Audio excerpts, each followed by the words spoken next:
Olá, tudo bem? Nós vamos começar um estudo e já quero anunciar para você que nós estamos fazendo um seminário. Um curso, podemos dizer assim, só que é um curso que não vai ser pago, é gratuito, vai estar o acesso no nosso canal, no nosso site, asprofecias.com.br, para você ter acesso a esse material todinho. O material vai ser apostilado, com os PDF das aulas, você pode baixar, estudar. Algumas aulas eu vou estar disponibilizando também o PowerPoint, para quem quiser também replicar, porque o assunto é profecias, e a intenção do seminário é justamente isso, nós falarmos sobre as profecias, principalmente as profecias pelo tempo do fim, as profecias mais próximas agora, coisas que estão se cumprindo. Eu sempre falo aqui nas nossas lives, eu falo sobre a questão das profecias que estão se cumprindo, porque muitas delas estão realmente se cumprindo aí na nossa frente, aí estão acontecimentos que realmente fazem diferença. Por exemplo, eu anunciei, fiz uma live falando sobre duas profecias que estavam se cumprindo. Se cumprindo literalmente. Uma delas foi a questão do ecumenismo, tem material meu também, mas vai estar nesse seminário. É um curso, que é um seminário. Eu fico assim preocupado em falar curso e as pessoas pensarem, ele vai vender? Não vou vender nada. É o curso porque eu quero que as pessoas tenham acesso a todo o material didático, tá? Para que as pessoas possam, elas mesmas também, tirarem as suas conclusões, né? E por isso que é importante. Nós fizemos um seminário, uma live falando sobre a profecia do ecumenismo, o cumprimento da profecia do ecumenismo, tá? Podemos dizer que está cumprido. Fala sobre o controle, Apocalipse 13, sobre não comprar e não vender. Essa está cumprindo, já foram lançadas as bases, e muitas outras profecias para o tempo do fim que estão aí sendo cumpridas. Então, eu quero convidar você para participar desse nosso estudo, tá? Se não for pela live, acesse qualquer horário, nós vamos deixar os links para você poder acessar lá no nosso site, asprofecias.com.br, bem como também no nosso canal no YouTube. Eu vou ativar aqui a nossa tela para compartilhar com você a tela do PowerPoint e tem a explicação sobre o assunto de hoje, tá? O tema dessa série, né, desse seminário, interpretações. É um material que eu já venho colhendo há muitos anos, já fiz muitos estudos e muitas apresentações falando sobre interpretações, e o primeiro método que a gente tem que ver é realmente a questão de interpretações. A primeira coisa que nós temos que ver quando se fala em profecias é justamente a questão das interpretações. Por que isso tem que ser estudado? É o que eu vou estar respondendo hoje aqui para você. Deixa eu só ativar aqui a tela. Respondendo hoje com você aqui. Por quê? Porque Deus guiou seus filhos, é o texto. Durante toda a história, Deus guiou seus filhos. Durante toda a história, Deus deu orientações, Deus através de profecias, profetas, os juízes no tempo de Israel. O próprio texto bíblico diz, Deus enviou os seus servos, os profetas. Deixa eu baixar um pouquinho mais daqui que está dando microfonia. Os seus servos, os profetas, e depois enviou o seu filho. Nós temos Jesus Cristo ensinando a humanidade, dando as orientações, inclusive as profecias do tempo do fim, que muitas delas se encontram em Apocalipse 24, Mateus 24. Mas não para por aí, você tem outras profecias, e os dois livros chaves para que você possa estudar profecias está no livro de Daniel e no livro de Apocalipse, que nós vamos entender sobre isso. Nós temos em nossas mãos, através da Bíblia, um mapa determinando todas as coisas que irão acontecer e como nós podemos evitar de cometer erros. Agora, a grande questão é o que nós fazemos com com esse material, com tudo que nós temos na mão, como interpretamos. Para entender sobre isso, você vê o seguinte: por que há tantas formas e caminhos dentro do cristianismo? Tá? Nós deveríamos ser omissos, nós deveríamos, nós temos uma orientação que está na Bíblia. Por que existem tantas formas e tantos caminhos? É o que eu vou ter que entender. O que ocorreu, na verdade, com o cristianismo? Vamos lembrar que no início do cristianismo, na época apostólica, depois, um pouquinho mais depois da época apostólica e tal, os cristãos eram perseguidos e mortos. Falar que é cristão era uma coisa muito difícil, era uma provação. Você tinha a oposição do próprio povo judeu e você tinha o Império Romano, que estava ali, e ele fazia grave oposição e passaram depois a destruir, a buscar destruir os cristãos, nas arenas e tudo mais, tá? Mas depois disso ocorreu algo interessante, porque quanto mais cristãos morriam, é como se o seu sangue fosse adubo, né? Mais pessoas queriam saber a verdade, tá? E aí o método ficou sem sentido. Destruir o cristianismo ficou sem sentido. Destruir está difícil. Então, vamos lá, Satanás bolou uma outra maneira. E aqui diz que é o seguinte: quem ele fez uma maneira, a segunda tática é o junte-se a eles. Né? A tática do mundo na guerra. Você não pode fazer oposição, junte-se a eles. E destrua de dentro para fora. E aí o que Satanás fez foi que quem lesse a Bíblia não conseguisse entender. E quem explicasse, explicaria de maneira errada. Não faria a forma de explicar realmente. Essa foi a grande mudança que Satanás fez na sua tática. Então, em vez de tentar destruir, vamos fazer com que as pessoas não compreendam ou compreendam de maneira errada. Para isso, nós temos que instruir as pessoas da maneira errada. Uma das formas, o início de toda essa confusão, foi no Concílio de Trento. Eu vou estar mais a fundo o Concílio de Trento na sequência. Hoje é a aula 1, né? Hoje é a primeira aula, eu vou ter um ponto só, para não ficar cansativo. Mas no Concílio de Trento, houve grandes mudanças dentro da Igreja agora católica. Por quê? Porque existia já aqueles que combatiam o que estava sendo pregado. Lembra? O Concílio de Trento ele aconteceu em 1546. Ele foi um dos mais altos, até 1563. E, deixa eu só dizer aqui, 1563. E um detalhe interessante, né, é que esse concílio ele teve como uma das metas justamente combater toda essa diferença que existia de interpretações que mostravam que a igreja predominante, a igreja católica, ela estava no caminho errado. Esse concílio ele foi dirigido inicialmente pelo Papa Paulo III, Júlio III, Paulo IV, Pio V, Gregório VIII, Sisto V. E ele foi reconhecidamente, até documentalmente, como sendo uma expansão, uma maneira de impedir a expansão da reforma protestante. Além de reorganizar toda a Igreja Católica, trazendo as informações e fazendo com que as pessoas fossem obedientes às normas da Igreja.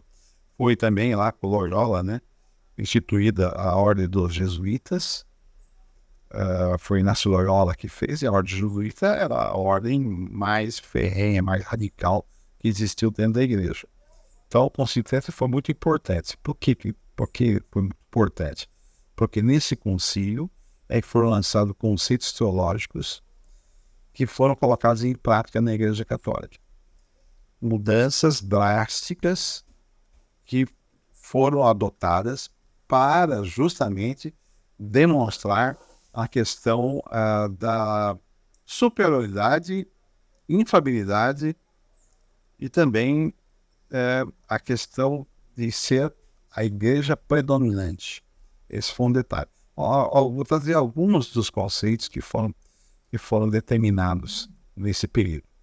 Por exemplo, ela, para opor-se ao protestantismo, conseguiu emitir numerosos decretos. Foram vários decretos. Entre eles, ele confirmou a presença de Cristo na Eucaristia. Então, o que é isso? No mundo católico é fácil entender. Tá? Deixa eu colocar aqui. No mundo católico é fácil compreender. Eu fui católico e eu quero trazer uma informação importante para você. Eu não estou combatendo o católico. Eu não combato o católico. Eu fui católico e gostava de estudar. Essa era a grande diferença que eu acho que eu tinha em relação à minha participação da Igreja Católica. Eu fui católico até os 18 para 19 anos. Fiz 2 vezes a chamada primeira comunhão. É uma só, mas eu fiz 2 vezes, porque eu gostei tanto de estudar que queria estudar mais. Batizado, crismado, 2 primeiras. Não pude fazer da mesma igreja, procurei uma outra paróquia e fiz lá de novo, escondendo o que eu já havia feito, porque eu gostei de estudar. Estudei todo o catecismo católico e tudo mais. Então, dentro disso, eu quero fazer essa informação. Eu não combate o católico, a pessoa católica. Mas não tem como eu não citar profecias e nós colocarmos a Igreja Católica em xeque. Foi esse um dos motivos de o concílio e as mudanças da forma de interpretar a Bíblia. Esse é o grande detalhe. Houve uma mudança na forma de interpretar a Bíblia. Por quê? Porque a Igreja Católica estava ficando evidente dentro da profecia, através dos seus atos, através das suas ações, através da história, comprovado na história, estava ficando evidente que ela tinha um papel preponderante na perseguição aos filhos de Deus, na questão do anticristo e da besta do Apocalipse. Ela tinha um papel preponderante. Então, ela lançou mão dos seus concílios para corrigir algumas coisas que ela falou que precisam fazer isso para tornar mais rígido e também se firmar. Entre elas foi a questão da presença na Eucaristia. Como católico, você recebe a hóstia. Na hóstia, o católico crê que ali está o sangue de Cristo e que aquilo transforma-se no sangue de Cristo quando ele toma. Então ele recebe o sangue de Cristo. Tá? Então o Concílio de Trento ele confirmou a presença de Cristo na Eucaristia. Também confirmou os livros. Tá? Isso foi um trabalho, reunir os livros que formaram a Vulgata, formaram aí a Bíblia que nós conhecemos hoje. Foi um trabalho que eu posso dizer o seguinte, foi um bom trabalho. Tá? Outra coisa, também fixou a doutrina da graça e do pecado original. A justificação, a liturgia, o valor e a importância das missas. Ou seja, como um bom católico, eu fui ensinado que se você não for na missa, pelo menos uma vez por semana, principalmente aos domingos, você está deixando e está cometendo um grande pecado. Então, isso aqui ficou lançado. O católico ele sabe que ele tem que ir na missa. Ele tem que assistir uma missa. Tá? Outra coisa que ele colocou foi aboliu as variações locais. Ou seja, a missa tem uma ordem, tem uma maneira, não tem qual é. É essa maneira que é feita. A questão da missa ser em latim, a missa tridentina, chamada missa tridentina, olha, é assim que tem que ser feita. Instituiu aí, ou confirmou o celibato clerical, os padres, todos os sacerdotes não poderiam casar-se. A hierarquia católica, a Igreja Católica é a única.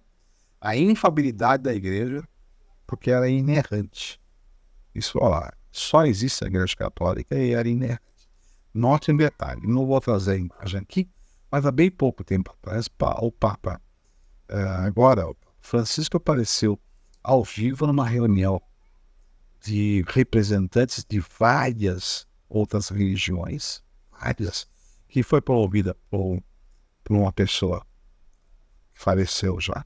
Mas eu tenho um estudo sobre isso. E o Papa Francisco, ele no telão, apresentando uma plateia enorme, lotada de líderes religiosos de várias religiões cristãs. Ele faz um discurso, está na hora de voltar para casa. E ele fala assim, olha, nós eu estou aqui como José, e vocês são como os irmãos de José. Estavam fora, mas agora está na hora de voltar para casa. Porque ele firma a hierarquia católica.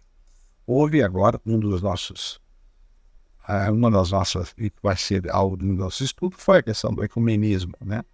É a questão do ecumenismo, apesar do Papa falar, todos nós somos irmãos, mas todos nós somos irmãos na direção. Esse é o detalhe. Mais coisa. Culto aos santos, estou falando de Trento, tá? O Concílio de Trento. Culto aos santos, das relíquias e das imagens. Das indulgências, as indulgências que foi alvo e um estudo mais profundo com Lutero, que em 1517 fixou lá as suas teses. Alguns dizem, poxa, ele ofendeu a igreja quando fixou lá botou lá na Basílica. Não, aquele é um lugar de comunicação, é diferente. Hoje talvez ele tivesse postado no YouTube, postado nas redes sociais. Quando ali era a rede social que existia. Pregou na porta da igreja as suas teses, porque ele combatia justamente essa maneira da igreja receber por indulgências. Eu quero ser salvo, pago e sou abençoado. E agora, mesmo que eu cometa pecado, eu já estou salvo. Esse era o contexto, tá? Foram criados seminários. Então, agora a igreja quer organizar-se. Todos nós falamos a mesma língua. Então, foi o seguinte: criados seminários da diocese como centro de formação sacerdotal. Todos falando a mesma língua. Confirmou-se a superioridade do Papa. Então, no Concílio de Trento, foi para o Papa está acima até do próprio concílio. O que ele fala é o que a igreja pensa. É o que está acontecendo agora com o Papa Francisco, que está tendo uma posição de cardeais e bispos, mas é das que ele fala em lei. Tá? Então, tem algumas posições que ele está tomando perante a igreja católica que tem desagradado os próprios participantes da igreja católica. Estou dizendo do alto clero, mas o que ele fala está lá. Porque, detalhe, uma coisa dos concílios, né? Mesmo o Concílio Vaticano II, ele não alterou o que estava no passado. Foi alterado. Foi instituído o Index Laubrorium, ou seja, na verdade, sim, o Breviário Romano, que é o novo catecismo. Então, aqui, ó, isso aqui é a nova norma para todo mundo estudar, catecismo romano. Foi reorganizado também a questão da Inquisição. A Inquisição é uma coisa interessante. Se você olhar os estudos, falando da história e tudo mais, lá você vai ver o seguinte: olha, a Inquisição, de acordo com alguns estudiosos da própria Igreja Católica, foi no ano 1200. Mas acontece que durou só 280 anos. Acontece que existem referências anteriores a ações da igreja, que não vou mostrar aqui. Há ações da igreja que já se colocam como uma inquisição. Há uma diferença, né? Inclusive a Inquisição espanhola, a Inquisição da igreja romana, há diferentes nomes, né? Aqui, na América do Sul, você tem alguns museus da Inquisição, que são horripilantes, mas ele reorganizou essa questão da Inquisição. Você pode até citar o nome de Inquisição para algumas ações. A Inquisição em si foi uma coisa muito severa e foi uma maneira que a Igreja Católica usou para trazer todo mundo dentro do trilho que eu quero que você faça. Muito, muito bem. Nós vamos fazer o seguinte agora, vamos dividir esse estudo, para ficar muito longo. Vamos parar por aqui. Eu quero fazer com você algumas outras colocações. Nós compreendemos que vai vir. Então, eu espero que você continue estudando conosco aqui. Vamos dar um break agora, depois nós voltamos para continuar a interpretar as Escrituras de acordo com a palavra de Deus.